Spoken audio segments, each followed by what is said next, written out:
ellos, ¿no?, en particular. Exactamente. Y bueno, yo creo que hay muchas cosas que el Estado podría hacer si realmente considerara en su preocupación la salud pública, la erradicación de la pobreza. Muchas de las causales, llega casi un 50% a la causal del nacimiento de niños con discapacidad, producto de la mala alimentación de la madre. Y estas son cuestiones que se podrían resolver, que serían preventivas, que incluso demandarían menos gastos al Estado, ¿no?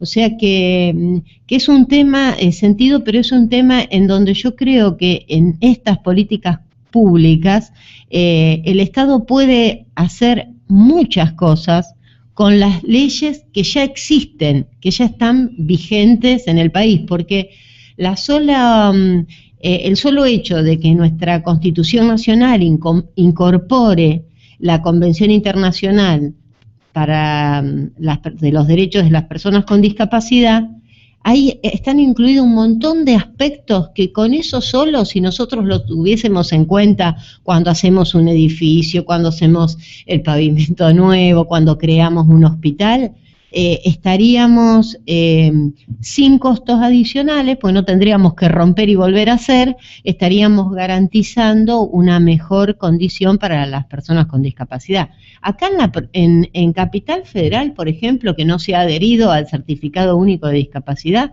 usted tiene una demora de entre 8 y 9 meses para una persona con disminución visual o ciega para poder sacarse el certificado de discapacidad. Ahora, digo yo, cuando se hacen las leyes, por supuesto, los edificios que ya estaban, no estoy hablando de la vía pública, estoy hablando de los edificios en particular, seguramente deben tener un tiempo, por ley, para que se adapten, porque hay que hacer intervenir al consorcio, en fin, conocemos todo el sistema. No todos se adaptan, no todos ni siquiera aceptan a veces personas discapacitadas, y ellas tienen que recurrir a la justicia. ¿Hasta cuándo? No es una buena pregunta. No hay un límite a esto. No hay una política de Estado pregunta para decir, bueno, muchachos, tenemos un tiempo que esto arranca. Desde el momento de la ley, los edificios nuevos deben tener este tipo de... Bueno, fíjese usted un hecho muy así significativo. Sí. La Defensoría la Auditoría hace un estudio acerca de los colectivos que tienen accesibilidad para silla de ruedas. Entonces va a los lugares de las empresas y ve que sí, que se ha renovado y que hay un número determinado, importante, de coches adaptados, hablando acá en Cava, porque sale a provincia y ya no hay ninguno, hablando en Cava. Entonces, ¿qué le pide las personas con discapacidad de distintas ONG que van a la parada y no pasan los colectivos adaptados para silla de rueda? En horarios picos las empresas no lo sacan, porque entran menos personas, entonces no les conviene económicamente. Entonces, fíjese cómo estamos pensando en esas trampas que, en definitiva, los únicos que perjudican es a las personas que tienen una discapacidad y que necesitan y usan el transporte público porque no tienen otro medio de movilizarse, y que además es el más saludable, porque si pensamos en el medio ambiente, cuanto menor cantidad de automóviles con una persona tengamos transitando, vamos a gastar menos combustible, vamos a tener menos contaminación gaseosa. O sea que desde todo punto de vista que uno lo vea, mire, le cuento otra anécdota. Con el tema también de Cava, que tiene bicisendas, no todas las ciudades la tienen. Uh-huh. Cuando entro a la Cámara de Diputados hay varios empleados que no tenían dónde dejar la bicicleta. Entonces, bueno, ahí juntamos unas firmas y pedimos en la Cámara de Diputados que se instale un bicicletero para los empleados, ya que tienen bicisenda en la ciudad, que la puedan usar.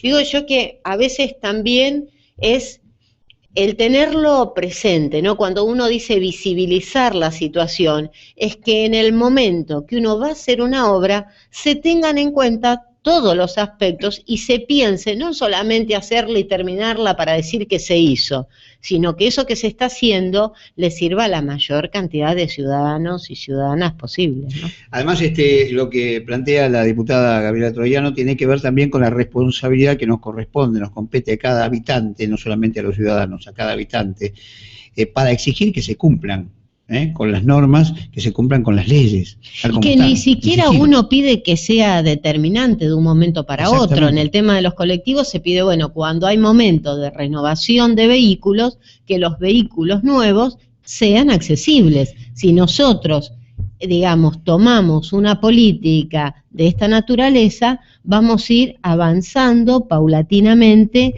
en que se cumplan con todas estas cuestiones. Hay personas ciegas, por ejemplo, que no pudieron ingresar a un taxi, no pudieron subir a un colectivo porque se iban con un lazarillo, que es su perro. Sí, y no lo dejaban subir. No lo dejaban subir. Claro. Entonces uno realmente no llega a entender si es que ellos no lo saben, si las empresas no se lo dicen, hasta dónde llega sus obligaciones, hasta dónde... Hay personas en Argentina que quieren traer a sus hijos al Garraham y para darle con certificado de discapacidad, que es el que te otorga el derecho a la persona con discapacidad de acceder a estos derechos, han demorado un mes para obtener un pasaje, cuando la ley específicamente es claro que la empresa se la tiene que dar. ¿Qué es lo que los detiene? ¿O qué es lo que no se tiene para que...? Muchas veces el conocimiento de las personas de su derecho y de reclamar, de saber que protestar no está mal porque es un derecho que le pertenece, no es una dádiva que se le da. Es un derecho que lo asiste por Constitución Nacional y que quien no se lo da se queda con algo, ¿sí? Entonces, si todas las personas con discapacidad fuésemos conscientes de estos, reclamaríamos. Con todo y con eso, a veces sigue costando, digamos, porque usted tiene que ir a la terminal y encontrar a la persona de la CNRT que está encargado de controlar que las empresas hagan esto y lo hagan, ¿no? Incluso la CNRT tiene una disposición en donde tiene que en un plazo a lo sumo un plazo de 48 horas para darle el pasaje. Ese que es a lo sumo se transformó en que sí o sí es 48. Entonces a usted no le dan un pasaje de ida y vuelta. Al no darle de ida y vuelta, si usted se tiene que quedar 2 días en el lugar que va, ya termina gastando hotel y si fue al médico que va y viene, digamos, no le sale a cuenta, digamos. Entonces la gente termina no yendo a su asistencia, ¿no? Que es el caso, digamos, más tope. Puede ser también que fuese a visitar a un familiar, bueno, X motivo. Ahí, por ejemplo, el año pasado presentó la diputada Storani un proyecto en donde elimina esas 48 horas y tiene que ser automático. Bueno, eso quedó ahí en la nebulosa, todavía no lo han aplicado y le repito, si las personas que van a sacar su pasaje no toman la iniciativa de exigir que se lo den, les cuesta, es muy difícil. Que, digamos, que es algo que incluso la empresa tendría que capacitar a sus empleados para que cuando vaya una persona con discapacidad no solamente tenga preferencias, sino que la asistan y la atiendan correctamente, porque digamos que uno se enfrenta, además de con su discapacidad, con la necedad del que tiene adelante, que lo hace sentir súper inútil, digamos, aunque uno no lo es, pero lo hacen sentir así, porque a mí me ha pasado que me han pedido que llene un formulario, digo, es que yo tengo una discapacidad visual, no lo puedo llenar. Ah, no, me dijeron, yo no se lo lleno. Aunque usted no lo crea, yo tuve que ir a buscar a la persona de la CNRT para que le diga al empleado que me llene el formulario.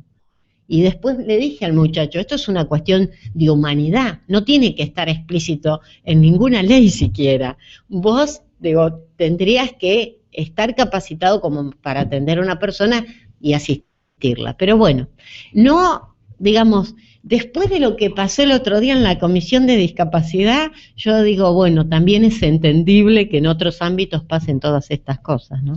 Hablemos un poco de lo que pasó los otros días en la reunión de la Comisión de Discapacidad. Bueno, ahí teníamos un proyecto, un tema que viene planteándose hace muchos años, incluso los proyectos que estaban, digamos, eran iniciativas anteriores, ¿no?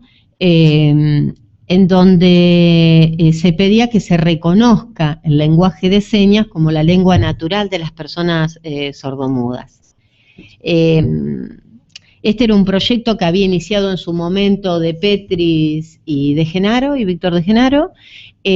Perdió estado parlamentario. Los que habíamos entrado hace poco no nos habíamos dado cuenta en realidad que había perdido estado parlamentario. Entonces presentan otro, que es un proyecto de Donkin Rivas, en donde es un proyecto en donde no se reconoce la lengua de señas como la lengua de la comunidad sorda, sino la lengua de señas en general. Y en donde se crea un instituto en donde no se tiene en cuenta, digamos, a la Confederación Argentina de Sordos, que es la confederación que está reconocida a nivel internacional y que nuclea las distintas asociaciones de sordos del país. Bueno, la verdad que esto debería ser un trámite.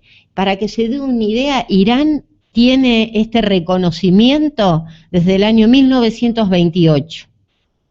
En alguna época era considerado que estaba muy mal, digamos, enseñar la lengua de señas. Entonces, como que estaba prohibido y los obligaban a oralizarse. El problema que el hipoacúsico tiene una facilidad para poder hacerlo, la persona sorda no, porque, bueno, por su condición natural, pero no es algo que sucede en los sordos argentinos. No, es algo que le sucede a toda la comunidad sorda a nivel mundial, por eso todos los distintos estados hasta lo han incluido algunos en su Constitución Nacional, y en donde esta Convención Internacional de los Derechos de la Persona con Discapacidad también reconoce y plantea la necesidad que los estados reconozcan como su lengua propia, porque es una cuestión que tiene que ver con su cultura, ¿no?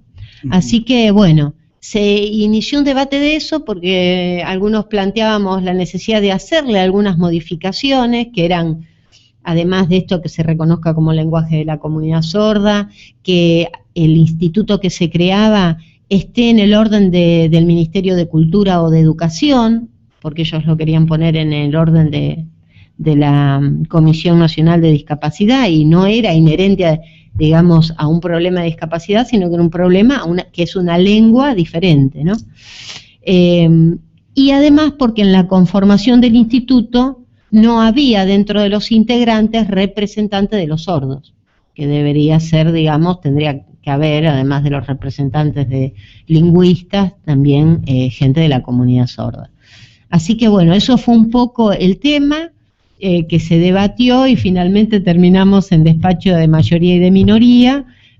Falta todavía que pase por otras dos comisiones, por la educación, la Comisión de Educación y la de Presupuesto, así que tenemos la esperanza de poder revertirlo ahí, si no revertirlo en el seno de la Cámara, ¿no? Del Bien. Congreso. Estamos escuchando a la diputada nacional Gabriela Troyano. Yo le voy a dejar una pregunta pendiente para nuestro regreso aquí, porque ahora vamos a ir al corte.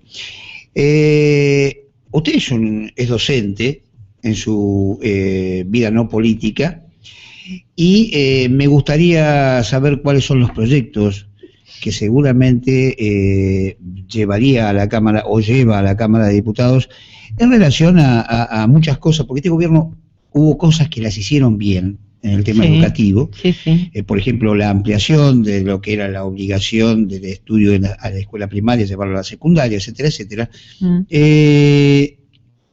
Pero hay cosas, hay políticas, me parece que no se están siguiendo. Por ejemplo, se les da a los chicos un aliciente desde el punto de vista económico para que puedan comprar los libros, etcétera, e inclusive poder ir al colegio.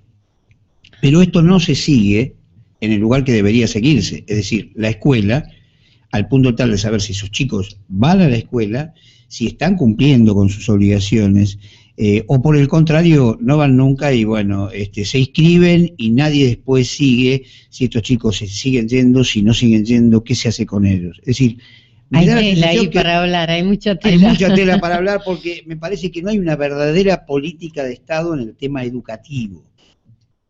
Exactamente, así que esto se lo dejo pendiente para que hay también todo un tema con la cantidad de egresados de de las universidades, Ujú. porque por ejemplo en Argentina egresan en proporción de los que entran muy poca cantidad de profesionales. Sí, y muchos de los que egresan, lamentablemente, ni siquiera deberían empezar la carrera de vuelta. Esto lo sabemos, bien.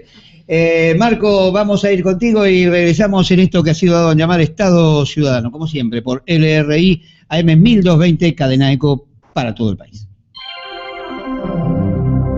Espacio publicitario.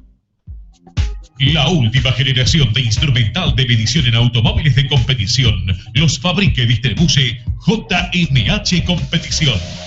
Manómetro para presión de neumáticos, ahora también con cuadrante fluo, detector de fuga de compresión, medidor de presión de amortiguadores, medidor para presión de resortes de válvula, entre otros. La máxima precisión probada en todas las categorías del país. Ventas por mayor y menor. Infórmese en nuestra web www.jmhsrl.com.ar. Para contactarnos, teléfono 4204-9466 o 4205-1399. Ventas @jmhsrl.com.ar. Grupo JMH, el valor de la precisión.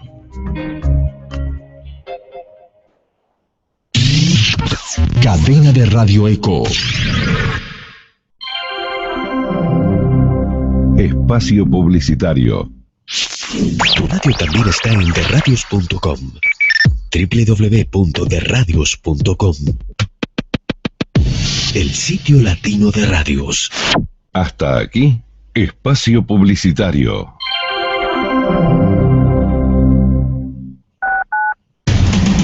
Desde Buenos Aires, transmite LRI 224. Radio Cadena Eco, AM 1220.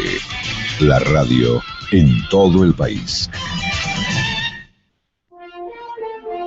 En Cadena Eco, nuevas ideas, creación de espacios, búsqueda de nuevos programas. Si usted tiene un programa al aire en una emisora de cobertura limitada o simplemente la idea de hacer radio, comuníquese con Cadena de Radio Eco. Tenemos el espacio para su producción. Seguramente en la radio que nos escucha, lo escucharán a usted. Nuestra línea nacional 011-5254-1220. Acérquese a nuestra emisora y sin duda haremos todo lo necesario para que pueda sumar una nueva producción y en la radio más federal. Incorpórese. Conectate con nosotros en Facebook, facebook.com/cadenaeco, en Twitter @cadenaeco, línea directa 5254-1220, www.cadenaeco.com.ar, contestador 5254-2353. Instituto Asegurador Mercantil, Compañía Argentina de Seguros. Su compañía, mi compañía. Hasta aquí, espacio publicitario. Tonight I'm gonna have myself a real good time. I feel alive, and the world turning inside out, floating around in ecstasy. 33 minutos han pasado de la hora 12 con una temperatura de 10 grados 6 décimas sobre Buenos Aires. Se nos fue el sol. Pero bueno, así vamos a estar esta semana. Quédese tranquila que llover no va a llover, así que si lavó el auto, no se preocupe, no lo va a tener que ensuciar por lo menos hasta el día viernes. El sábado, agárrese porque es posible que haya alguna lluvia.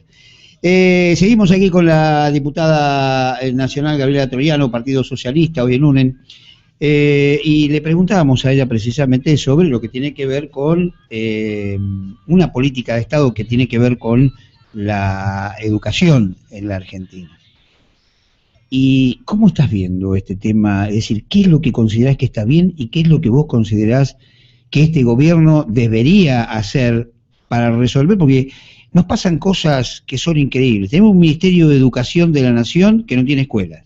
Me hace acordar al Ministerio de Marina que tienen los bolivianos cuando no tienen mar, ¿no?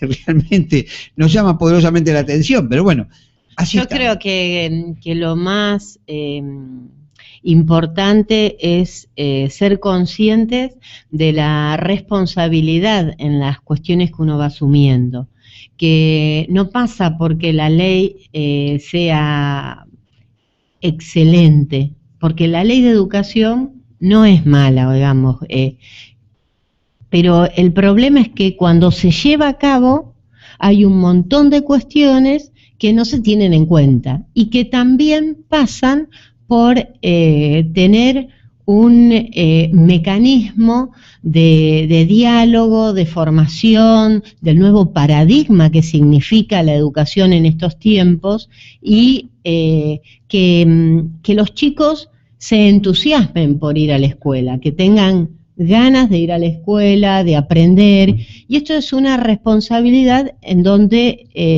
es de la comunidad educativa, es de los padres y es de las autoridades, es decir, en buscar los caminos y las formas de llegar a esto.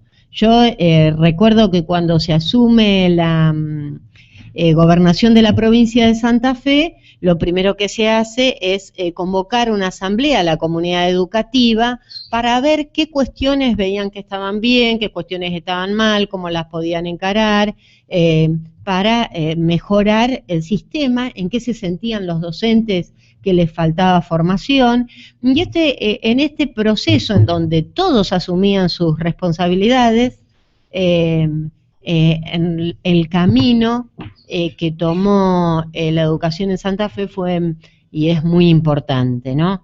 El salario de los trabajadores es uno de los mejores salarios del país. Ellos no pueden trabajar en doble jornada porque eso también perjudica a los chicos que están en el segundo turno. Nosotros vemos, por ejemplo, en algunas provincias, específicamente de la provincia de la cual provengo, de la provincia de Buenos Aires, en donde los maestros, para poder vivir, digamos, tienen que tomar, claro, hasta 3 cargos. Eso evidentemente hace que no pueda preparar correctamente sus clases, que no esté con las mismas cantidades de energías, claro, o de pilas, dirían, sí, para poder llevar adelante la clase. Y me parece que estas cuestiones se tienen que poder ver, digamos, no podemos pensar, como dijo en algún momento Scioli, los dejamos trabajar 2 jornadas. Esto no pasa por dejar o no dejar, esto pasa por ver cómo está avanzando la calidad educativa de los chicos. Entonces después, cuando acceden a la universidad, también hacen agua en un montón de cuestiones porque hay muchas falencias del nivel secundario. Si bien ha mejorado, hay cosas que han mejorado dentro de las escuelas técnicas, por ejemplo, en los bachilleres, o eso cada vez se ve menos de matemática y de física. Yo creo que realmente son ciencias que operan cotidianamente en todas las cuestiones que hacemos, que vemos, tiene que ver la física y la matemática, simplemente que los chicos y las personas lo tenemos que ver y entender la importancia, saber para qué se va a usar. Yo creo que uno así le dan ganas de aprender las cosas. De hecho, con todo este tema de las computadoras, ¿no? Los chicos aprenden un montón de cuestiones a través de algunos juegos. Ciudades, capitales, modos de producción, y aprenden jugando, y aprenden entretenidos. Y eso es algo que no se debe perder, porque yo digo que uno tiene que estudiar porque le gusta, porque tiene ganas de hacerlo, porque lo mejora a él como persona y mejora a la sociedad. Entonces, no solamente va a conseguir un mejor trabajo, va a estar mejor él. Como ser humano, como persona, va a poder saber qué le corresponde y qué no, y exigirlos. O sea, yo creo que el papel de la educación es muy importante para todos los ciudadanos. hay veces donde los niveles de pobreza son tan grandes que no pueden enviar a los chicos ni siquiera a la escuela. Y tampoco hay en la escuela gente que vaya a ver qué le pasa, por qué no asiste, y que lo traten de incorporar al sistema educativo. Son cuestiones que tenemos que ser conscientes del momento en que se está y tratar de fomentarlo, ¿no? Yo creo que cuando uno entiende la importancia y la forma en que se hace grata en aprenderlo, uno aprende sin darse cuenta de que está aprendiendo. La llevo a otro terreno, vamos al terreno político, porque ayer hablábamos acá con Fernando Sánchez, diputado nacional por la coalición Cívica ALI, y te voy a trasladar la misma pregunta que le hacía a él, ¿no? Porque cuando uno habla de la Cámara de Diputados de la Nación, habla de la honorable Cámara de Diputados de la Nación. Cuando habla de la Cámara de Senadores, habla de la honorable Cámara de Senadores. Pero hoy por hoy la Cámara de Senadores parece ser un refugio de pronto alegados. Esto lo digo porque tenemos el caso de Carlos Saúl Menem, es decir, todos aquellos que cometen delitos, da la sensación que se los cobija en el Congreso Nacional a través de imponiéndolos como primer senador o primer diputado nacional para que en los próximos años no vaya preso. Y cuando algún juez lo reclama, se abroquelan y evitan de que vaya preso como corresponde. Esto pasó días pasados con Carlos Saúl Menem, al cual le hicieron un embargo de 10 millones de pesos relacionados con la voladura de Río Tercero. Y ahora pasa con el vicepresidente de la Nación, Amado Boudou, donde en las próximas horas es factible que sea nuevamente procesado en otra causa, esta vez con el doctor Bonadillo, ya no va a ser Lijo. No va a ser la causa Sicone, pero tiene que ver con falsificación de documento público. Es más, está citado para el día 16, pero ese día se va a hacer cargo teóricamente del gobierno nacional. Digo teóricamente porque no sabemos qué va a pasar. Pero la presidenta estaría por unos días fuera del país y en esos días la reemplazaría Amado Boudou. La pregunta que te hago es, ya no como dirigente político de la oposición, sino simplemente como ciudadana. ¿No sentís que lamentablemente se está burlando del pueblo la actitud así tan particular que asume el gobierno defendiendo lo indefendible? Sí, la verdad que yo estoy convencida de que cuando uno vive en un sistema democrático tiene que cumplir con sus obligaciones y defender sus derechos. Que cada uno tiene sus obligaciones y tiene sus derechos. Y en este sentido, yo creo que es importante que los funcionarios que fueron elegidos por el pueblo, porque además de todo esto, digamos, esas personas que iban en la lista fueron votadas, ¿no? Fueron elegidas y están ahí. Entonces, me parece que parte también de la necesidad de conciencia, de que tenemos que trabajar, digamos, en cuestiones que nos hacen bien a todos. Entonces, si uno tiene la obligación de trabajar desde el Estado por lo que establece nuestra Constitución Nacional, tenemos que hacerlo. Y si las personas que tienen esa responsabilidad, esa obligación, no las cumplen, yo creo que, no sé, a un Estado no le hace bien tener gente de su gobierno, un vicepresidente procesado. Yo creo que si esta persona pensaría incluso en la necesidad de que el gobierno democrático esté fortalecido, esta persona renunciaría, mínimamente, pediría licencia, asumiría con responsabilidad en cada momento el problema que tiene usted. Si se ubica unos 50 años atrás, un ingeniero que hacía mal el cálculo de un edificio directamente no renunciaba, se suicidaba. ¿No? Evidentemente. Todavía en otros países sigue ocurriendo. Bueno, por eso mismo. Hay casos de funcionarios que han sido procesados en otros países y han renunciado. ¿Por qué? No por una cuestión individual que tienen que demostrar que hicieron o no hicieron. Todo ciudadano es inocente hasta que se demuestra lo contrario. Pero una persona que tiene la responsabilidad que tiene él y que compromete a su presidenta, siendo el vice, me parece que lo mínimo que podría hacer, en alusión a esta responsabilidad, pedir licencia o renunciar. Fíjese que mañana va a ir al acto del 9 de julio, vamos, yo también voy a estar ahí, y ya iban a venir el presidente de Uruguay, el presidente de Bolivia, iba a ir Lula, ya dijeron que no iban a venir.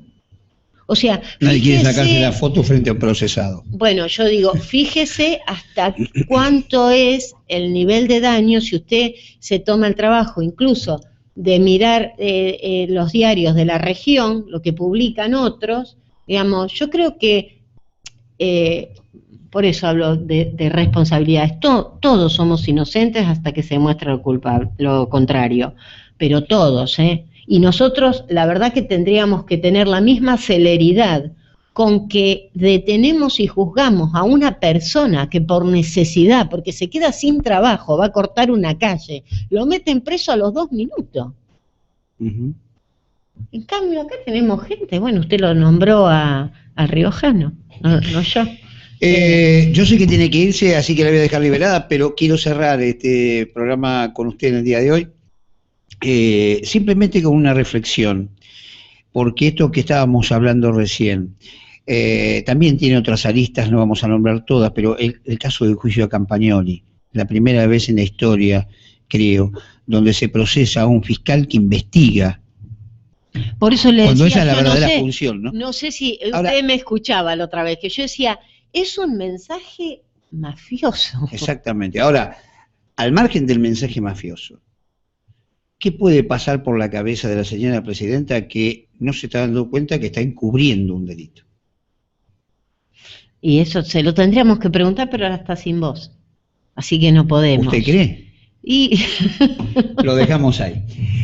Yo quiero agradecerle, diputada, su presencia hoy aquí. La vamos a volver a invitar porque es un verdadero placer el poder charlar contigo. Así que muchísimas gracias. No, Osvaldo, yo agradecerle a ustedes, a la audiencia, acá al personal técnico y bueno, cuando quieran, porque la verdad que los socialistas tenemos, creemos que tenemos una responsabilidad muy grande en el futuro del país. Creemos que la integración de este Frente Amplio UNEN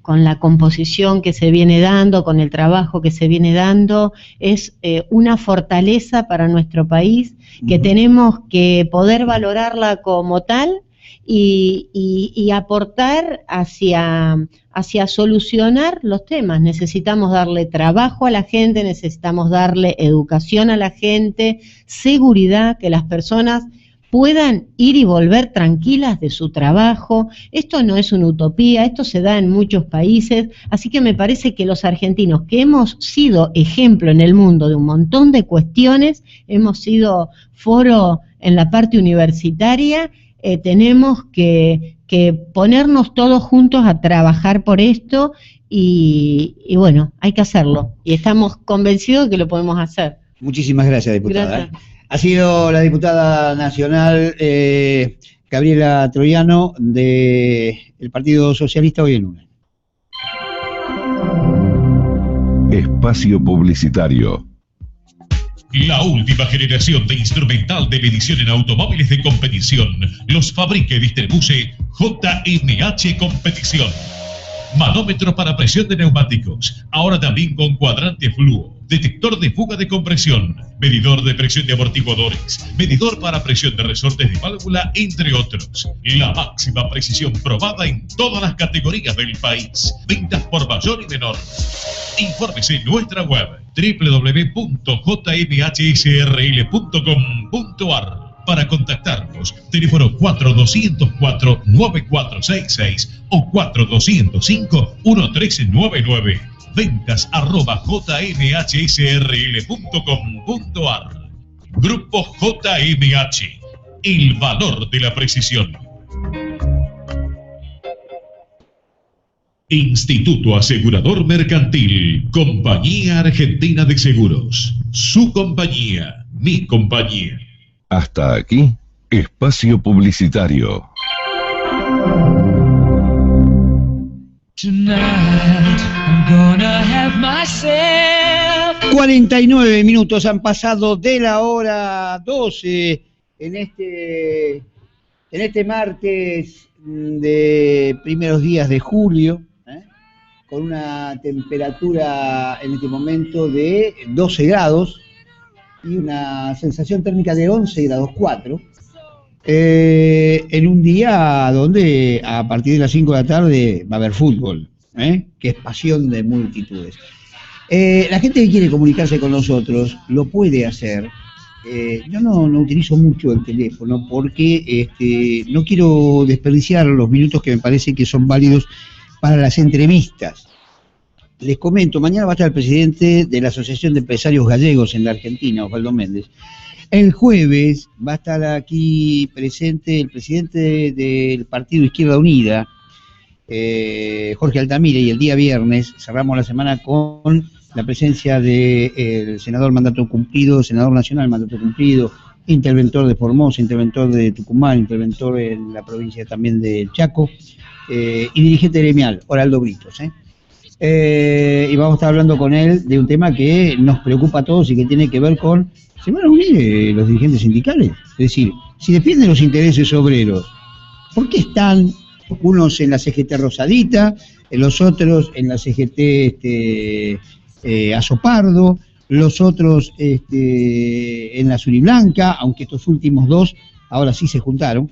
Y lo mismo pasa con la CTA, la Central de Trabajadores Argentinos, que está dividida en dos partes, la que conduce Yasky, que responde al gobierno, y la que conduce De Micheli, que precisamente está en contra del gobierno. O sea, el bueno y el malo parecería que están cumpliendo esa función, pero si defendemos los intereses obreros, nos da la sensación que deberían estar todos en el mismo lugar. Tal vez estamos equivocados. Bueno, se lo vamos a dejar para Oraldo Brito para ver y charlar este viernes. La gente, como decía, se puede comunicar con nosotros, nos puede mandar un mensaje si quiere a Anote, o de Osvaldo, ¿no es cierto? O M.Igide, o M Noticias, con ese final, noticias, @yahoo.com.ar. Y viendo aquí también tenemos, por ejemplo, Alberto Medina Méndez, que nos envía una nota que titula Abundante Docilidad, y que yo voy a leer. Algunas naciones con múltiples posibilidades demoran demasiado en evolucionar, dice. No lo hacen al ritmo que deberían. A veces ni arrancan ese vital proceso de desarrollo que dice anhelar.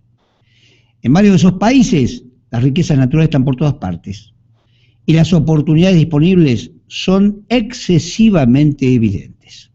Escoger las ideas incorrectas es parte sustancial de la explicación. Cuando se selecciona el camino inadecuado, el destino es el esperable y no otro. Si el presente no satisface es porque se ha transitado por una senda repleta de consignas falsas. Lo que se creía que conducía hacia el progreso no lo ha logrado, al menos no en la proporción deseada. Pero también ilustra este momento la excesiva sumisión de una sociedad que tiene más paciencia que ambición. Teniendo la chance de prosperar deliberadamente, espera. No lo hace sin querer. Tiene plena conciencia de que su pasividad implica como consecuencia inevitable este presente. Las sociedades que avanzan son más exigentes. Sus ciudadanos son menos tolerantes con lo imperfecto. No soportan la corrupción, ni se dejan engañar con tanta facilidad. Y cuando eso eventualmente sucede, tratan de aprender del error, señalando con claridad su absoluta disconformidad. Los ciudadanos prefieren seguir en esa realidad virtual cuya cualidad es su eterna esperanza. Sueñan con la oportunidad de torcer el rumbo.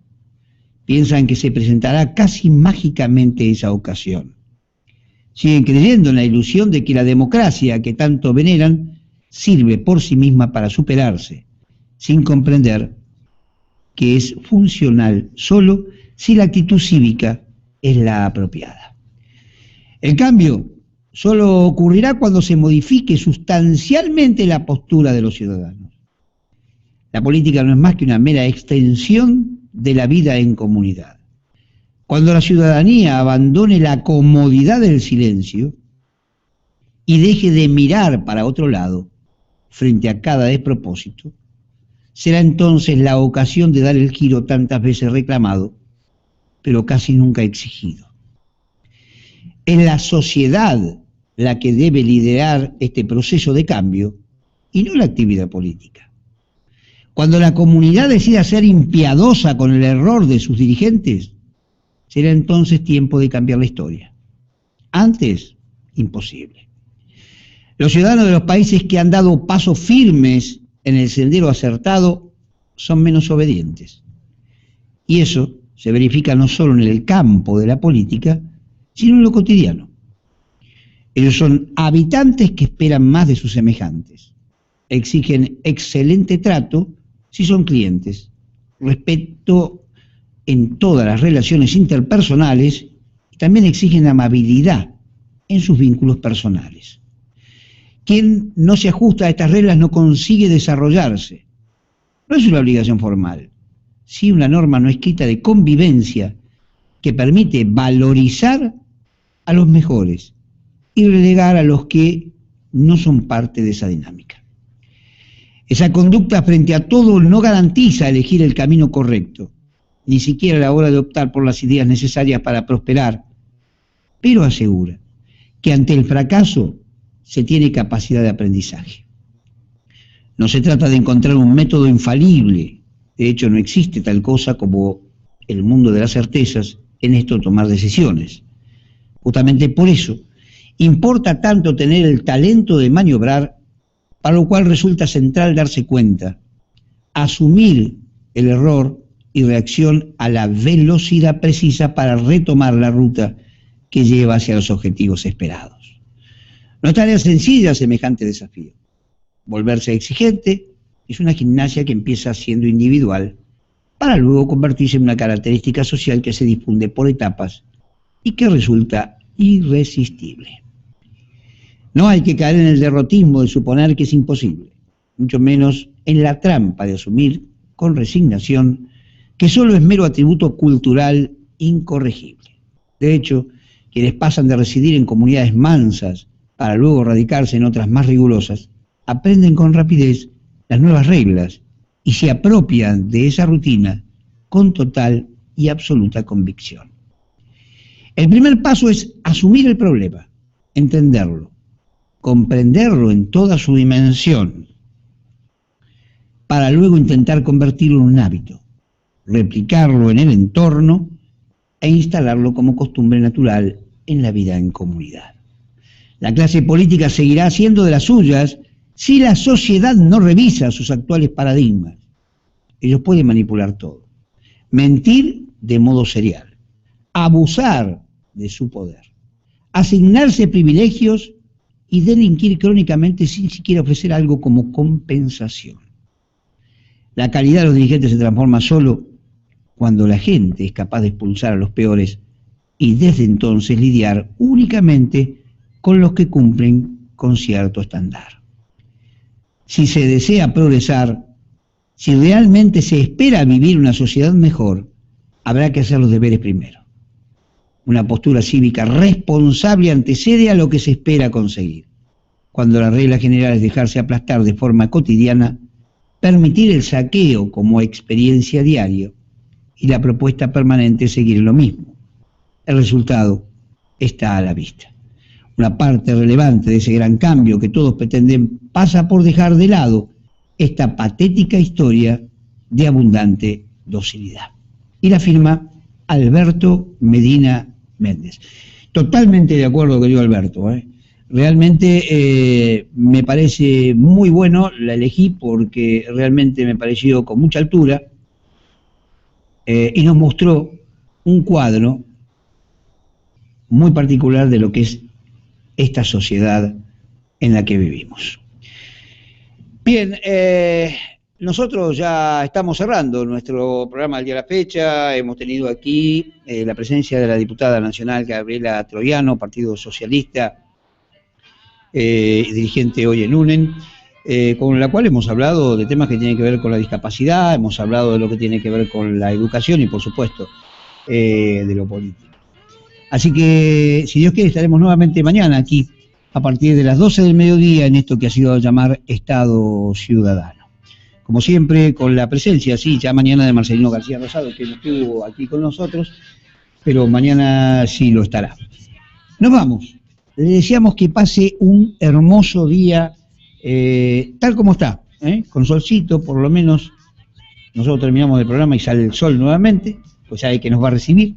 No podemos decir si es o no, si estuviera Marcelino seguramente diría es un día peronista. No sabemos si es un día peronista, pero la verdad es un hermoso día como para disfrutar. No se pierda a las 5 de la tarde el partidazo. Alemania-Brasil. Yo, en lo particular, me juego por Alemania. ¿Y usted? Chao, hasta mañana y gracias. Gracias, querido Marquito Cabrera, en la operación técnica. Nos vamos. Hasta mañana.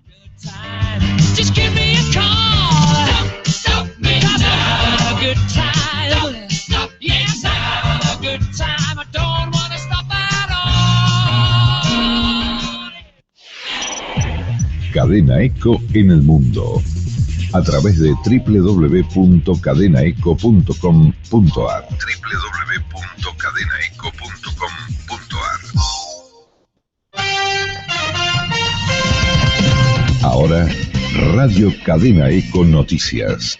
Información las 24 horas. ECO informa. Noticias.